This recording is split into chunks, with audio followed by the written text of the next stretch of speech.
सर्वांना नमस्कार। मी मीनल करनवाल, मुख्य कार्यकारी अधिकारी जिल्हा परिषद जळगाव।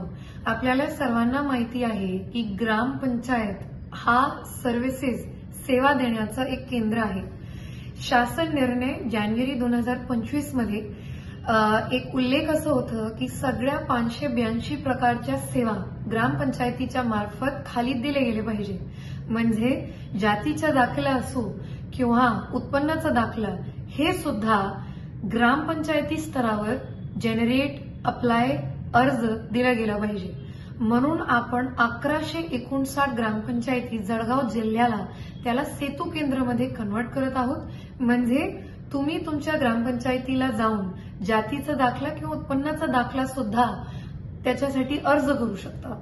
म्हणून मला सर्वांना एक विनंती करायची आहे की तुम्ही ह्या कामासाठी तहसील कार्यालयाला किंवा बाहेर कुठल्याही अनधिकृत सेतू केंद्राला न जाता ग्रामपंचायतीला त्याचा लाभ घ्यावा। धन्यवाद।